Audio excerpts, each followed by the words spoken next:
বাংলার জনরবের পক্ষ থেকে আপনাদের সকলকে এই রাতের বিশেষ প্রতিবেদনে স্বাগত জানাচ্ছি। বিহারে এবার ভোটবন্দি। 2016 সালে আমরা দেখেছিলাম আমাদের দেশের সমস্ত নাগরিকদের কাছে উদ্দেশ্যে নোটবন্দি করেছিলেন প্রধানমন্ত্রী নরেন্দ্র মোদী। এবার নির্বাচন কমিশনের বদৌলতে বিহারের মানুষ দেখছে ভোটবন্দি। ভোটবন্দিতে বলি হচ্ছে প্রায় 2 কোটি মানুষ হতে চলেছে বলে আশঙ্কা প্রকাশ করেছে কংগ্রেস দল। কংগ্রেসের এই আশঙ্কা সঙ্গে সত্য কতটা লুকিয়ে আছে সেটা নিয়ে আজকে আমরা আলোচনা করব। নির্বাচন কমিশন দেশের গণতান্ত্রিক সিস্টেমের একটা অংশ, সাংবিধানিক সংস্থা। দেশের গণতন্ত্র, দেশের সংবিধানকে অক্ষুণ্ণ রাখতে হলে নির্বাচন কমিশনকে ভোটকে স্বচ্ছভাবে এবং সুশৃঙ্খলভাবে করানোর উদ্যোগ নিতে হবে। প্রধান নির্বাচন কমিশনার জ্ঞানেশ কুমার জানিয়েছেন যে মূলত দেশের মানুষকে সঠিকভাবে, যাতে স্বচ্ছভাবে এবং সুপরিকল্পিতভাবে দেশের মানুষকে সম্পূর্ণভাবে ভোট দিতে পারে, অর্থাৎ একটা স্বচ্ছ সরকার গঠিত হতে পারে, মানুষের জনাদেশ যাতে ভালোভাবে প্রতিফলিত হতে পারে, তার জন্যই বিহারে এবারে সার্বিক ভোটার তালিকার পুনর্মূল্যায়ন করা হচ্ছে। এই পুনর্মূল্যায়ন কথাটার মধ্য দিয়েই আপত্তিটা উঠেছে। আমরা জানি যে 2003 সালে সমগ্র দেশ জুড়ে ভোটার তালিকার পুনর্মূল্যায়ন করা হয়েছিল, এটা নিয়ে কোনো সন্দেহ নেই। 22 বছর পর সেই ভোটার তালিকার পুনর্মূল্যায়নের সিদ্ধান্ত নিয়েছে বিহারে নির্বাচন কমিশন। নির্বাচন কমিশন যখন এই সিদ্ধান্তটা নিয়েছে তখন মাত্র 3 মাস বাকি রয়েছে ভোটার তালিকায় নাম তোলা, সংশোধনী করা, অর্থাৎ বিধানসভা নির্বাচন মাত্র 3 মাস দূরে অবস্থান করছে। নভেম্বর মাসে বিহারে নির্বাচন করতেই হবে। এই ঠিক প্রেক্ষাপটে দাঁড়িয়ে জুলাই, আগস্ট, সেপ্টেম্বর, অক্টোবর এই কয়েক মাসের মধ্যে পুরো প্রক্রিয়াটা শেষ করতে হবে। সার্বিক ভোটার তালিকার পুনর্মূল্যায়ন, যেটা একটা অসম্ভব কাজ বলে মনে করছে এদেশের বিরোধী দলের নেতারা, বিশেষ করে বিহারের বিরোধী দলের নেতারা, যেমন তেজস্বী যাদব, আরজেডি, কংগ্রেসের নেতারা মনে করছেন এত দ্রুত এটা সম্ভব হবে না। কারণ 2003 সালে যখন এটা পুনর্মূল্যায়ন যখন হয়েছিল, ভোটার তালিকা যখন নতুন করে লিপিবদ্ধ করা হয়েছিল, সেক্ষেত্রে আমরা দেখেছিলাম 2003 থেকে 2004, অর্থাৎ প্রায় 1 বছর সময় ছিল, লোকসভা ভোটের ঠিক আগে করেছিল, 1 বছর সময়কাল পেয়েছিল এটার তালিকাটাকে পুনর্মূল্যায়ন করার। আর বিধানসভা ভোট ছিল প্রায় 2 বছর পর, অর্থাৎ 2005-এ ভোট ছিল বিহারে। সুতরাং মাথায় রাখতে হবে যে 2003-এ যে পুনর্মূল্যায়ন হয়েছিল সেখানে সময়টা বেশি ছিল, এখানে 3-4 মাসের মধ্যে কিভাবে করবে নির্বাচন কমিশন, সেটা প্রশ্ন উঠেছে। আরেকটা কথা হচ্ছে, যেসব প্রমাণপত্র চাওয়া হয়েছে, 11 দফা প্রমাণপত্র চাওয়া হয়েছে, এর মধ্যে অবশ্য বলা হয়েছে 2003 সাল পর্যন্ত যাদের ভোটার তালিকায় নাম আছে তাদের কোনো ভয় নেই, তাদের নাম অবিকল থেকে যাবে। আর 2003 সালের ভোটার তালিকায় যাদের নাম রয়েছে তাদের ছেলেমেয়েরা যদি নাম তোলে, অর্থাৎ নতুন ভোটার 2003-এর পর যদি ভোটার তালিকায় নতুন ছেলেমেয়েদের নাম ওঠে, তারা যদি দেখাতে পারে তাদের বাবা মায়ের 2003-এর ভোটার তালিকায় নাম ছিল বা ভোটার আইডেন্টি কার্ড তাদের আছে, এটা যদি প্রমাণ দেখাতে পারে তাহলে তাদের নাগরিকত্বের প্রমাণ দিতে হবে না। আর অন্যদের ক্ষেত্রে কি করতে হবে?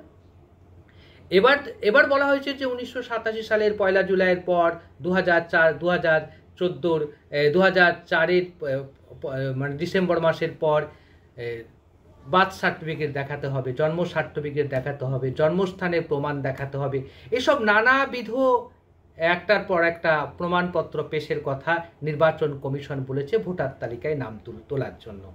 কিন্তু প্রশ্ন দেখা দিয়েছে যে এই নামের তালিকা, এই ভোটার, এই জন্ম সার্টিফিকেট এবং আপনার যদি জন্মস্থানের বিবরণ, এই দুটো জিনিসকে সামনে আনা কঠিন হবে। কারণ যাদের প্রকৃত অর্থে জমি জায়গা নেই, যাদের প্রকৃত অর্থেই ছন্ন ছাড়া জীবন যাপন করে, বিশেষ করে যারা পরিযায়ী শ্রমিক, যারা লেবার, মাইগ্রেন্ট লেবার, যারা পরিযায়ী হিসাবে বিভিন্ন প্রদেশে গিয়ে কাজ করে, তারা কিভাবে দেখাবে তাদের এই ভোটার তালিকা, তাদের যে প্রমাণপত্র কিভাবে দেখাবে? এইটা প্রশ্ন এসেছে। যারা হচ্ছে গরিব মানুষ, নিম্ন মধ্যবিত্ত পরিবারের মানুষ, নিম্নবিত্ত পরিবারের যারা মানুষ, তারা কিভাবে প্রমাণপত্র পেশ করবে? যাদের বন্যা, প্রাকৃতিক দুর্যোগের কারণে প্রমাণপত্র নষ্ট হয়ে গেছে, তারা কি করে প্রমাণপত্র সামনে আনবে এত অল্প সময়ের মধ্যে? এসব প্রশ্ন উঠেছে। সবচেয়ে বড় কথা হচ্ছে যে বিহারের 2 কোটি মানুষ মাইগ্রেশন, জাতি, ধর্ম, বর্ণ নির্বিশেষে সকলেই মাইগ্রেন্ট লেবার হিসাবে বিভিন্ন প্রদেশে কাজ করে। কেউ কলকাতায় করে, কেউ দিল্লিতে করে, কেউ গুজরাটে করে, কেউ পাঞ্জাবে করে, কেউ জম্মু কাশ্মীরে করে। অর্থাৎ একটা বড় একটা গ্যাপ তৈরি হচ্ছে। মাত্র 25 দিন সময়ের মধ্যে প্রমাণপত্র আপনাকে পেশ করতে হবে। কিভাবে প্রমাণপত্র পেশ করবে? বিএলওরা যাবেন, বলেছে বিএলওরা ব্লক, যেটা বুথ লেভেল যে অফিসার আছে, তারা আপনার বাড়িতে যাবে, 3 বার যাবে একজনের বাড়িতে। দেখা চলো যে একটি ভদ্রলোক তার নাগরিকত্বের প্রমাণ দিতে হবে, সে লুধিয়ানাতে মাইগ্রেন্ট লেবার হিসেবে কাজে গেছে। সে লুধিয়ানা থেকে কি করে আসবে? এখন প্রশ্ন এখানে, কি করে আসবে লুধিয়ানা থেকে? এরকম অনেক মাইগ্রেন্ট লেবার যারা বিভিন্ন প্রদেশে আছে, তারা কি করে আসবে? নির্বাচন কমিশন আইনে বলা হয়েছে যেখানে তুমি থাকো, যেখানে তুমি স্থায়ীভাবে কাজ করো বা থাকো, সেখানে তুমি ভোটার হতে পারো। এই যে 20% ভোটার, অর্থাৎ 8 কোটি জনতার মধ্যে 20%, প্রায় 1 কোটি 60 লাখ, ধরে নিয়ে হচ্ছে 2 লাখ। এই যে 1 কোটি 60 লাখ বা 2 লাখ মানুষ ভোটাধিকার থেকে বঞ্চিত হতে পারে, এই আশঙ্কা করছে কংগ্রেস সহ বিরোধী দলের নেতারা। তারা গতকাল দেখা করেছিল দেশের নির্বাচন কমিশনারের সঙ্গে। নির্বাচন কমিশনার প্রতিটা দল পিছু 2 জন করে প্রতিনিধি চেয়েছিল, যেতে বলেছিল, কিন্তু তারা গিয়েছিল 20 জন। 11টা দলের প্রতিনিধি ছিল, 22 জন হওয়ার কথা, কিন্তু কংগ্রেসের 4 জন প্রতিনিধি ছিল, তাদের 2 জনকে বাইরে বসিয়ে রাখা হয়েছিল। এটা দৃষ্টিকটু। দেশের এক সবচেয়ে বড় প্রাচীন দল, দীর্ঘদিন দিল্লিতে ক্ষমতায় ছিল, অর্থাৎ কেন্দ্রীয় সরকারের ক্ষমতায় ছিল, সেই দলের প্রতিনিধিদেরকে বাইরে বসিয়ে রাখা হয়েছে 2 জনকে। এটা দৃষ্টিকটু। নির্বাচন কমিশন সমস্ত ঔদ্ধত্যের সীমা ছাড়িয়ে যাচ্ছে। হতে পারে সাংবিধানিক সংস্থা, তাকে মনে রাখতে হবে দেশের গণতন্ত্রকে, দেশের সংবিধানকে রক্ষা করা তার দায় এবং দায়িত্ব, দুটি তার মধ্যে আছে। মানুষের চেয়ে বড় কিছু নেই। মানুষ যদি রাস্তায় নেমে পড়ে, মানুষ যদি আন্দোলনের পথে পা বাড়ায়, তখন নির্বাচন কমিশন পালাবার পথ পাবে না। এটা একবার দৃঢ়তার সঙ্গেই বলতে হয়।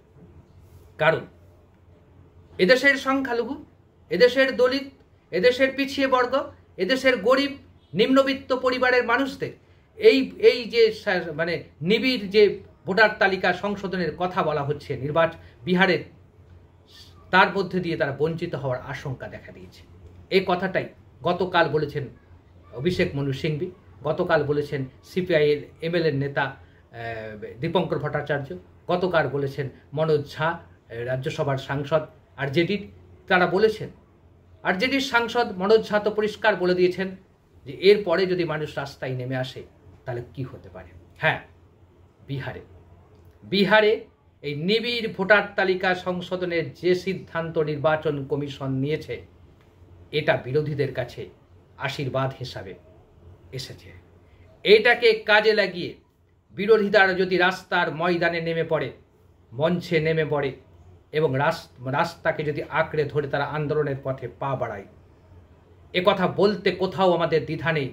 নির্বাচন কমিশনের মতো সাংবিধানিক সংস্থাকেও মাথা নত করতে হবে, এটা বলতে আমাদের কোথাও দ্বিধা নেই। কারণ নির্বাচন কমিশন তাড়াহুড়ো করে এই ধরনের সিদ্ধান্ত নিতে পারে না। এই ধরনের সিদ্ধান্ত নিতে যদি এই ভোটের পর নিতে পারতেন, যদি নির্বাচন কমিশনের মধ্যে কোন রকম নিরপেক্ষ ভাবমূর্তি থাকতো, তাহলে নির্বাচন কমিশন স্পষ্ট করে বলতে পারত 2025-এর বিহার বিধানসভা নির্বাচন হয়ে যাওয়ার পর 2026-এ আমরা বিহার রাজ্যের মধ্যে নিবিড় ভোটার তালিকা সংশোধনের কাজটা আমরা করব। তা কিন্তু করেনি। 2024-এ যে ভোটার তালিকায় ভোট হয়েছে, কোন অধিকারে নির্বাচন কমিশন সেই ভোটার তালিকা বাতিল করতে চায়?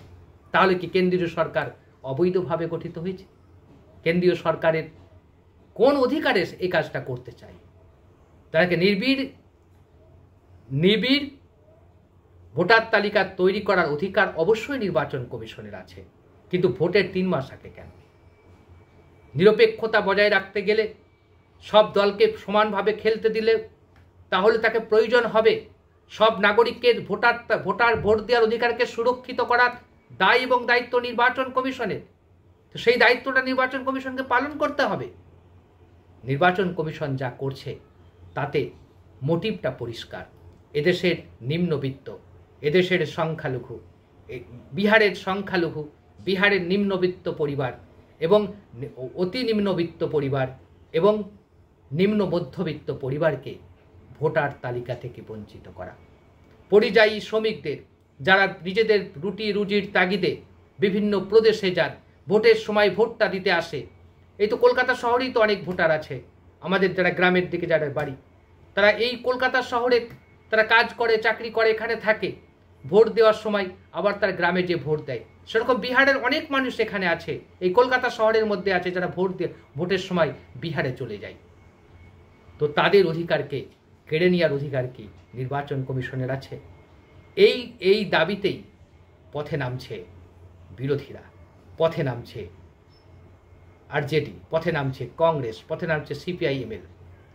যদি এরা রাস্তাকে আঁকড়ে ধরে গর্জে ওঠে, তাহলে নির্বাচন কমিশন তার নিজের নিরপেক্ষতা, নিজের ভাবমূর্তিকে যে অনেকটাই নষ্ট করে ফেলবে বিশ্বের সামনে, শুধু ভারতবাসীর কাছে নয়, বিশ্ববাসীর কাছে। সেটা একবার ভেবে দেখেছেন নির্বাচন কমিশনের কর্তারা? একবার ভেবে দেখেছেন? শুধু ভারতবাসীর কাছে নয়, বিশ্বের কাছে এই ভারতের নির্বাচন কমিশনার টিএন সেশন যে নজির তৈরি করে গেছেন, সেই সেশনের নজিরকে আপনারা কি নিজেদের হাতেই নিজেরাই কলুষিত করবেন? আপনাদের ভাবতে হবে। এবং বড় আন্দোলনের পথে যাচ্ছে বিরোধীরা, ইন্ডিয়া জোট। সেই আন্দোলনের ঢেউয়ে পুরো পরিবর্তন ঘটতে পারে সমগ্র দেশের রাজনৈতিক পরিস্থিতি। আপনারা কি ভাবছেন? আপনাদের মতামতের প্রত্যাশায় রইলাম। আজ এই পর্যন্ত, আবারও দেখা হবে